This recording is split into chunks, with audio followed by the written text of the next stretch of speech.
একবার এক শিষ্য গুরুজির কাছে এসে বলল, গুরুজি, আমার জীবন অনেক কষ্টে ভরা। আমি কিছুতেই মানসিক শান্তি খুঁজে পাচ্ছি না। গুরু কিছু না বলে তাকে একটি আয়না ধরিয়ে দিলেন এবং জিজ্ঞাসা করলেন, এটিতে তুমি কি দেখছো? শিষ্য বলল, আমার নিজের মুখ।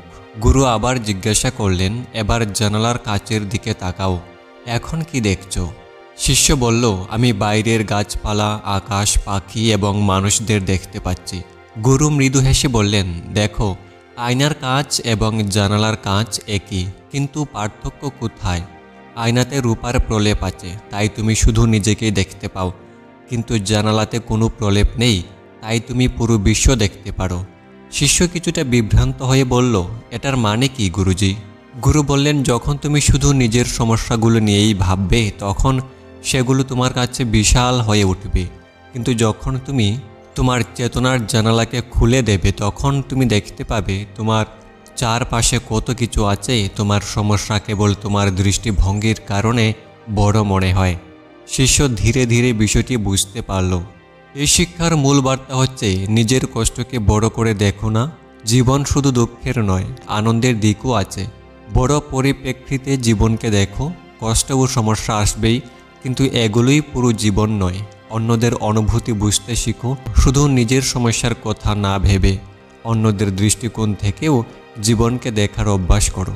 যখন আমরা শুধু নিজেদের সমস্যা নিয়ে ভাবি তখন মন ভারী হয়ে যায়, কিন্তু যদি আমরা বৃহত্তর দৃষ্টিকোণ থেকে জীবনকে দেখি তখন অনেক কষ্টই তুচ্ছ মনে হবে। তাই মানসিক শান্তির প্রথম ধাপ হলো গ্রহণ করা শিখা, জীবনের ভালো মন্দ সব কিছুকে স্বাভাবিকভাবে গ্রহণ করা। শিষ্য গুরুজির কাছে এসে বলল, গুরুজি, আমি সব সময় অতীতের দুঃখজনক স্মৃতিগুলো নিয়ে চিন্তা করি। পুরনো ভুল, ব্যর্থতা আর কষ্টগুলো আমাকে কুড়ে কুড়ে খায়। আমি কিভাবে এসব থেকে মুক্তি পাব? গুরু কিছু না বলে শিষ্যকে এক গ্লাস জল দিলেন এবং বললেন, এটি হাতে ধরে রাখো। শিষ্য গ্লাসটি ধরে রাখলো। 5 মিনিট পর গুরুজি জিজ্ঞাসা করলেন, কেমন লাগছে? শিষ্য বলল, তেমন কিছু না, ঠিকঠাকই আছে। আরও 10 মিনিট পর গুরু আবার জিজ্ঞাসা করলেন, এখন কেমন লাগছে? শিষ্য বলল, হাত একটু ব্যথা করছে, তবে এখনও পারছি।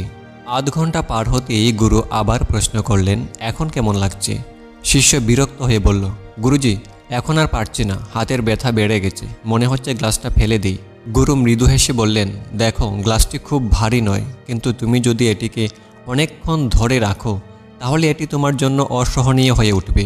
ঠিক তেমনি অতীতের দুঃখ, কষ্ট আর ভুলগুলো যদি তুমি মনে ধরে রাখো তাহলে সেগুলো তোমাকে কষ্ট দিবেই, কিন্তু যদি তুমি সেগুলো ছেড়ে দাও তাহলে তোমার মন হালকা হয়ে যাবে। শিষ্য বিস্মিত হয়ে বুঝতে পারল সে কতদিন ধরে নিজের পুরনো কষ্টগুলো বয়ে নিয়ে চলেছে। এই শিক্ষার মূল বার্তা, অতীতের কষ্ট যত বেশি ধরে রাখবে তত বেশি তা তোমাকে কষ্ট দেবে।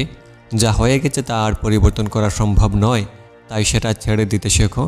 পুরনো দুঃখকে আঁকড়ে না ধরে বর্তমানকে উপভোগ করো, তবেই মানসিক শান্তি আসবে। যদি তুমি সত্যি শান্তি চাও তবে অতীতের বোঝা ফেলে দিতে শিখো, নয়তো সেটি তোমার বর্তমান এবং ভবিষ্যৎকে ধ্বংস করে দেবে। একদিন শিষ্য গুরুজির কাছে এসে বলল, গুরুজি, আমি সব সময় আশাহত থাকি, আমার প্রত্যাশা পূরণ হয় না, তাই মন সব সময় অশান্ত থাকে। আমি কিভাবে শান্তি পাব? গুরু কিছু না বলে শিষ্যকে নিয়ে বাগানে গেলেন। সেখানে একটি চড়ুই পাখি গাছের ডালে বসেছিল। গুরু পাখিটির দিকে ইঙ্গিত করে বললেন, ওটিকে দেখো, কেমন আছে? শিষ্য বলল, পাখিটি নিশ্চিন্তে বসে আছে, কোনো চিন্তাই নেই।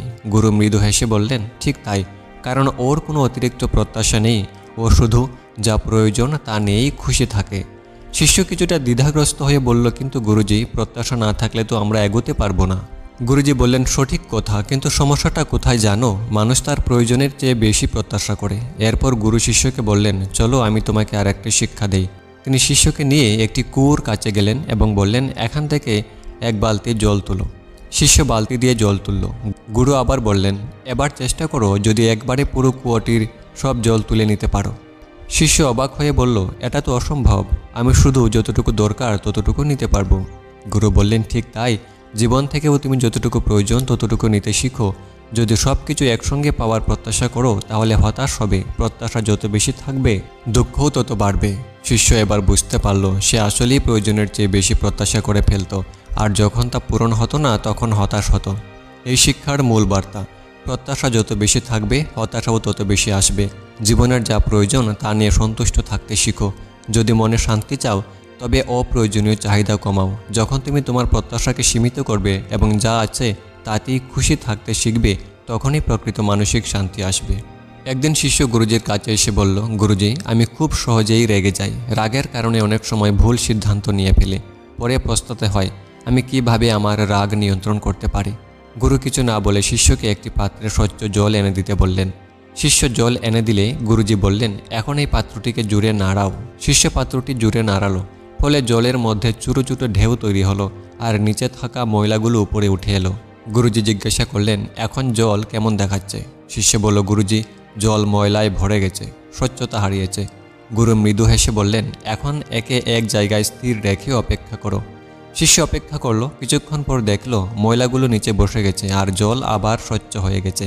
গুরু বললেন, ঠিক এভাবেই তোমার মন কাজ করে। যখন তুমি রেগে যাও তখন তোমার ভেতরের স্বচ্ছতা নষ্ট হয়ে যায়।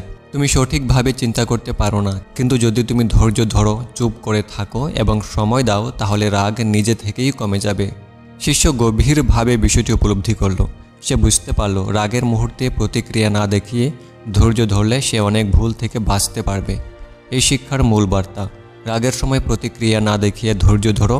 যখন রাগ আসবে তখন কিছুক্ষণ চুপ থেকে পরিস্থিতি পর্যবেক্ষণ করো। রাগের বশে সিদ্ধান্ত নিলে পরবর্তীতে তা নিয়ে অনুতপ্ত হতে হবে। সত্যিকারের মানসিক শান্তি পেতে হলে রাগকে নিয়ন্ত্রণ করতে শিখতে হবে। রাগ আসবেই, কিন্তু সেটাকে নিয়ন্ত্রণ করাই হলো জ্ঞানের চূড়ান্ত লক্ষণ। একদিন শিষ্য গুরুজির কাছে এসে বলল, গুরুজি, কেউ যদি আমাকে কষ্ট দেয় আমি সেটা ভুলতে পারি না। আমার মনে সবসময় সেই কষ্ট ঘুরতে থাকে এবং আমি প্রতিশোধ নিতে চাই। এতে আমার মন আরও অশান্ত হয়ে যায়। আমি কি করব? গুরু কিছু না বলে শিষ্যকে নিয়ে একটি জঙ্গলে গেলেন। সেখানে গিয়ে তিনি বললেন, এই ব্যাগটি ধরো এবং এতে কিছু পাথর ভরো। শিষ্য ব্যাগে পাথর ভরল। গুরু বললেন, এখন এই ব্যাগটি পিঠে নিয়ে হাঁটতে থাকো। শিষ্য কিছুক্ষণ হাঁটার পর বলল, গুরুজি, ব্যাগটা খুব ভারী লাগছে, আমি আর বইতে পারছি না। গুরু মৃদু হেসে বললেন, ঠিক যেমন তুমি এই ভারী ব্যাগ নিয়ে হাঁটতে পারছো না, তেমনি যখন তুমি তোমার মনে ঘৃণা আর প্রতিশোধের ভাবনা ধরে রাখো তখন সেটাও তোমার মনকে ভারী করে তোলে। এই ব্যাগ যেমন তোমাকে ক্লান্ত করছে, তেমনি প্রতিশোধের আগুন তোমার শান্তি নষ্ট করছে। শিষ্য এবার বুঝতে পারল। সে বলল, তাহলে কি করব গুরুজি? গুরু বললেন, এই ব্যাগটা ফেলে দাও, যেমন তোমার মনে থাকা ঘৃণাকেও ফেলে দিতে হবে। শিষ্য ব্যাগটি ফেলে দিল এবং সঙ্গে সঙ্গে হালকা অনুভব করল।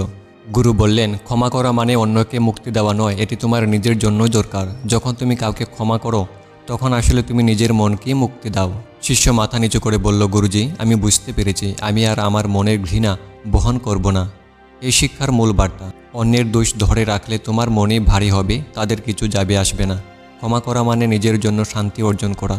ঘৃণা এবং প্রতিশোধের চিন্তা মনকে বিষাক্ত করে তোলে, তাই সেগুলো ছেড়ে দিতে হবে। যদি সত্যি মানসিক শান্তি চাও তবে ক্ষমা করতে শেখো, এতে তুমি নিজেই সবচেয়ে বেশি উপকৃত হবে। একদিন শিষ্য গুরুজির কাছে এসে বলল, গুরুজি, আমি সব সময় ভবিষ্যতে নিয়ে দুশ্চিন্তা করি। যদি আমার লক্ষ্য পূরণ না হয়, যদি আমি ব্যর্থ হই, এসব চিন্তায় আমি কখনোই শান্তি পাই না। আমি কিভাবে এই ভয় থেকে মুক্তি পাবো? গুরু কিছু না বলে শিষ্যকে নদীর তীরে নিয়ে গেলেন। সেখানে তিনি বললেন, এই নদীর জলে তোমার হাত ডুবিয়ে কিছু জল তুলে নাও। শিষ্য তাই করলো। গুরু বললেন, এবার তোমার মুঠো শক্ত করে ধরো যাতে জল বের হয়ে না যায়। শিষ্য মুঠো বন্ধ করলো, কিন্তু দেখলো যতই চেষ্টা করুক পানি গড়িয়ে নিচে পড়ে যাচ্ছে। গুরু মৃদু হেসে বললেন, দেখলে, জীবনও এই জলের মতো। তুমি যদি ভবিষ্যতে নিয়ে বেশি দুশ্চিন্তা করো তাহলে তোমার বর্তমান মুহূর্ত হাত থেকে ফসকে যাবে, কিন্তু যদি তুমি এটিকে স্বাভাবিকভাবে প্রবাহিত হতে দাও তবে তুমি শান্তি পাবে। শিষ্য কিছুক্ষণে নীরব রইল, তারপর বলল, তাহলে আমি কি করব গুরুজি? গুরু বললেন, তুমি কি নদীর জলকে থামাতে পারবে? শিষ্য বলল, না গুরুজি, এটি তো আপন গতিতে বয়ে চলে। গুরু বললেন, তাহলে জীবনকেও তার গতিতে চলতে দাও। অতীত চলে গেছে, ভবিষ্যৎ এখনও আসেনি। যদি সত্যিকারের শান্তি চাও তবে শুধু বর্তমানকে উপভোগ করতে শেখো। শিষ্য বুঝতে পারল যে তার অতিরিক্ত দুশ্চিন্তায় তাকে অশান্ত করে তুলেছে। সে প্রতিজ্ঞা করল সে এখন থেকে বর্তমানেই বাঁচবে। এই শিক্ষার মূল বার্তা, অতীতের জন্য দুঃখ করলে আর ভবিষ্যৎ নিয়ে দুশ্চিন্তা করলে বর্তমান নষ্ট হয়। জীবনকে নিজের মতো প্রবাহিত হতে দাও, জোর করে কিছু পরিবর্তন করা সম্ভব নয়। বর্তমান মুহূর্তে সম্পূর্ণ মনোযোগ দাও, তাহলেই প্রকৃত শান্তি আসবে। যদি তুমি বর্তমানকে উপভোগ করতে শেখো তাহলে তোমার মন আর অশান্ত থাকবে না। ভবিষ্যৎ আসবেই, কিন্তু সেটার জন্য বর্তমানকে নষ্ট করা বুদ্ধিমানের কাজ নয়। একদিন শিষ্য গুরুজির কাছে এসে বলল, গুরুজি, আমি সবসময় অন্যদের কাছ থেকে সুখ খুঁজে ফিরি। যদি কেউ আমাকে ভালোবাসে, যদি সবাই আমাকে সম্মান দেয়, যদি আমি বেশি ধনী হতে পারি, তাহলে আমি সুখী হব। কিন্তু আমি কখনোই সত্যিকারের সুখ পাই না। আমি কি করব? গুরু কিছু না বলে শিষ্যকে একটি প্রদীপ এনে দিতে বললেন। শিষ্য প্রদীপ নিয়ে এলে গুরুজি প্রদীপটি জ্বালিয়ে দিলেন এবং বললেন, এই আলো কোথা থেকে আসছে? শিষ্য বলল, প্রদীপের ভেতরের তেল থেকেই আলো আসছে। গুরু মৃদু হেসে বললেন, ঠিক তাই, প্রদীপ বাইরে থেকে আলো পায় না, এর ভেতরেই আলো থাকে। তোমার সুখও তেমনি, এটি তোমার নিজের ভেতরেই আছে, বাইরের কোনো জিনিস থেকে নয়। কিন্তু তুমি তা ভুলে গেছো এবং অন্যদের কাছ থেকে খোঁজার চেষ্টা করছো। শিষ্য বিস্মিত হয়ে বলল, তাহলে কি বাইরের কোনো কিছুই আমাদের সুখ দিতে পারে না? গুরু বললেন, বাইরের জিনিসগুলো হয়তো সাময়িক আনন্দ দিতে পারে, কিন্তু সেগুলো স্থায়ী সুখ দিতে পারে না। যদি তোমার মন শান্ত থাকে, যদি তুমি নিজের অস্তিত্বের সাথে সুখী হতে পারো, তাহলে বাইরের কোনো কিছুর উপর তোমার নির্ভর করতে হবে না। এরপর গুরু শিষ্যকে একটি আয়না দিলেন এবং বললেন, এটিতে দেখো তুমি কাকে দেখতে পাচ্ছ। শিষ্য বলল, আমাকে। গুরু বললেন, ঠিক আছে, যদি তুমি আয়নার কাজটি পরিষ্কার রাখো তাহলে তুমি নিজেকে স্পষ্ট দেখতে পারবে, কিন্তু যদি এটি ধুলো ময়লায় ঢেকে যায় তাহলে তুমি দেখতে পাবে না। তেমনি যদি তোমার মন স্বচ্ছ থাকে তাহলে তুমি বুঝতে পারবে যে সুখ তোমার ভেতরেই আছে। কিন্তু যদি তুমি বাইরের জিনিস দিয়ে মনের আয়নাকে ঢেকে ফেলো তাহলে তুমি কখনো প্রকৃত সুখ পাবে না। শিষ্য এবার পুরোপুরি বুঝতে পারল। সে অনুধাবন করল, সত্যিকারের সুখ বাইরের কোনো বস্তু, মানুষ বা অবস্থার উপর নির্ভর করে না, এটি তার নিজের মন থেকে আসে। এই শিক্ষার মূল বার্তা, সত্যিকারের সুখ বাইরের জিনিস থেকে আসে না, এটি নিজের ভেতরেই আছে। যদি মন শান্ত থাকে তাহলে ছোটো ছোটো জিনিসেও আনন্দ পাওয়া সম্ভব। বাইরের জগতের উপর সুখ নির্ভর করলে তা ক্ষণস্থায়ী হয়, কিন্তু যদি নিজের ভেতরেই সুখ খুঁজতে পারো তাহলে তা চিরস্থায়ী হবে। সত্যিকারের মানসিক শান্তি এবং সুখ বাইরের কোনো কিছুর উপর নির্ভর করে না। যদি তুমি তোমার নিজের ভেতর থেকে আনন্দ পেতে শিখো তাহলে কোনো কিছুই তোমাকে অশান্ত করতে পারবে না।